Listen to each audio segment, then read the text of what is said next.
All right, welcome back. We continue live right here, 412-575-2600. Bob Pompiani and Tim Benz. We thank you for joining us after the game today. Chris Oak and I took roughly an hour of your calls. We appreciate the feedback. And right now we got a lot of calls also. Jerry in Hempfield is first. Go ahead, Jerry. How are you? Hey, Bob, regarding the Steelers, if you look at Kansas City, Cleveland, Houston, Baltimore, they got first, second-year quarterbacks, and they're playing at a high level, and they're franchise quarterbacks. Well, the difference is they're number one picks, too. They were first-round picks. Mahomes he was 10th overall, I believe.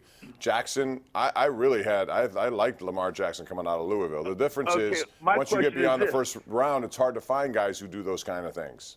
Okay, let's just say the new draft's coming up next year. If there's a quarterback at that type of level, I don't think Rudolph Mason, he's their franchise quarterback. He's just like Landry. He's just an average quarterback, no matter how all the Steelers. Yeah, but it's a moot point. It's a moot point because they don't have a first-round pick anyway. No, they don't. They traded Fitzpatrick that. is the first. So they'll have a second-round pick. But can't they do something, trade somewhere to get a really good quarterback? Because they're going to need a franchise Where are you going to quarterback, find him? and he's not. All right. Go to the quarterback store, Bob. It's on the corner of Penn and 6th. Most of those are discount quarterbacks you're going to find, and they're just trying to look for a job anywhere they can get it. You know, this thing about Duck Hodges, the only thing... Remember, they had a first-round grade on him, too. So if his point was those guys are first-rounders, why can't the Steelers get a first-rounder? They keep insisting they had a first-round grade on Mason But that doesn't mean he's a first-round pick. It doesn't. It means that's what they thought. But if his point is, like, these guys are performing as first-rounders, the Steelers thought they had a first-rounder, right. But at least by their explanation, they thought that. It hasn't worked out that way so far. Let's go to Karen in Donegal. Hello, Karen. How are you? Karen. Last call. Not there. All right. Well, we'll try Rick and Elizabeth. I know he's always there. What's up, Rick? Yeah, how you doing, Bob? Good, thanks. For taking the call. I just wanted to, I think next week it's a no-brainer. You got to go with Devlin. You can't put Rudolph back in that situation because I think the situation is probably on the playing field between his ears. And that's the worst place it could be in terms of, his production. Well, in fairness to him, I'm going to say he's coming off a really crazy week, one that you wouldn't expect, unfold the way it unfolded. First, what happened in Thursday night, the aftermath, getting clonked on the head, everything that came out, all the allegations, his character was called into question. Sometimes that's hard to deal with.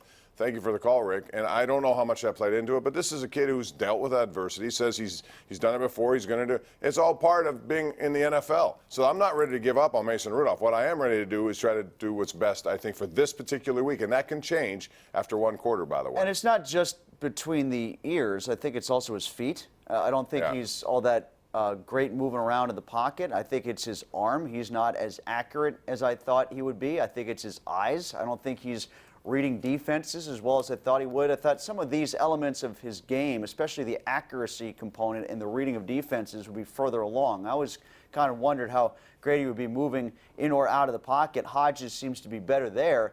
And look, there's no rule saying that he can't come in and replace Hodges the same way Hodges has replaced him. I just know what the results have been the last couple times out with Hodges. I'd try that, and if it doesn't work out, replace him with Rudolph. Like what? And guess what? At that point, the fans will be on his side. Say, we want Rudolph because Hodges hasn't done it. The point First is, you got incompletion, this whole stadium is going to be making duck calls.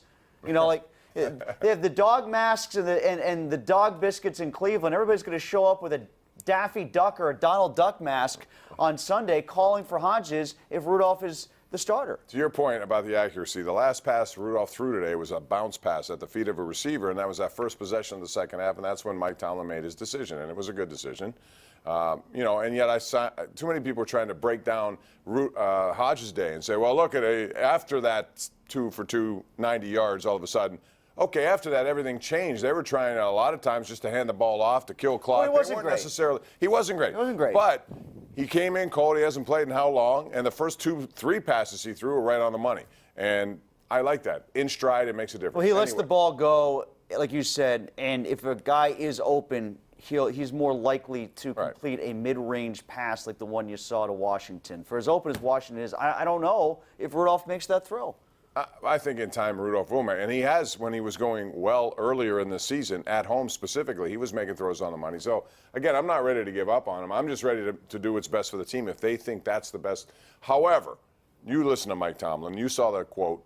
He said you guys might be reading too much into what his contributions were. He To loves me, that made it sound like he his loves decision. to tamp down whatever Hodges did. Remember Yeah, what I was he a said little after the LA surprised by game? that. Remember after the LA game? Hey, what'd you think of what Duck did? Oh, he didn't kill us.